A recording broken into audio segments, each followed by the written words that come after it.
13 तारीख मंगलवार का अवसर, दशमी तिथि विद्यमान है और इस दिन बहुत अच्छा दिखाई देता है। शाम थोड़ी सी कहीं ना कहीं इमोशनल पॉइंट ऑफ व्यू से स्वास्थ्य के मामले में खराब हो सकती है, तो इसलिए कोशिश ये करें स्वास्थ्य का भी ध्यान रखते हुए, प्रायोरिटी करते हुए, ध्यान करते हुए कार्य करने का प्रयास कीजिएगा। लोहड़ी का अवसर है, जो ग्रह परिवर्तन की तरफ जा रहे हैं वो बहुत आपके लिए अच्छे कल्याणकारी हो सकते हैं।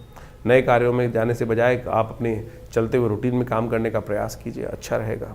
ये लोहड़ी का दिन बहुत खास होता है, अपने समस्त कष्टों को दूर करने के योग बनाता है। ऐसे में आपकी राशि के दृष्टिकोण से एक दिव्य उपाय अवश्य करने का प्रयास कीजिए, आपके बहुत सारे दर्द को दूर करने का योग बना देगा। जो नमक है, पिसा हुआ नमक जो है, थोड़ा सा हाथ में ले लीजिए और उसको जलती हुई जो लोहड़ी है, अग्नि है, उसमें अपने सिर पे से वार के डाल दीजिए। साथ में सफ़ेद तिल डाल पाएँ तो बहुत अच्छा रहेगा। इन दोनों की युति ओम नमः शिवाय का जप करते हुए इस प्रकार से अपने सिर पे से वारें, ध्यान करें कि हे ये आपका तिल और आपका जो नमक है, ये समस्त कष्टों को हर करके अग्नि में समाप्त कर दे। ये उपाय अवश्य करने का प्रयास कीजिएगा। लोहड़ी जो होती है, जो पंजाब इत्यादि क्षेत्र में मनाई जाती है, वो होली के समान ही पवित्र मानी जाती है और दरिद्रता, दुख, कष्ट, नज़र सबको समाप्त करने का सुंदर योग रहता है।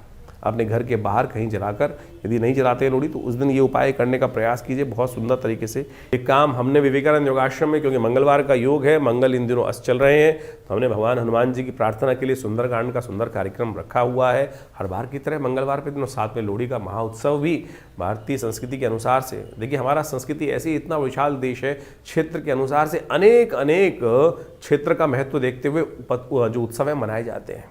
लोहड़ी का भी बड़ा महत्व है। पंजाब इत्यादि क्षेत्रों में यदि हम देखें तो वहाँ पर होली नहीं जलाई जाती, वहाँ लोहड़ी विशेष तौर पर ही जलाई जाती है।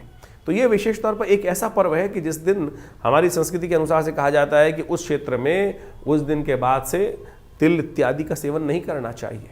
और क्योंकि तिल जो होता है वो खून के दौरे को ठीक करता है, खून को विशेष तौर पे, क्योंकि मौसम परिवर्तन की तरफ जा रहा होता है, तो कम से कम अग्नि को समर्पित करने के बाद कहा जाता है कि तिल इत्यादि का, गजक इत्यादि का सेवन उसके बाद नहीं करना चाहिए।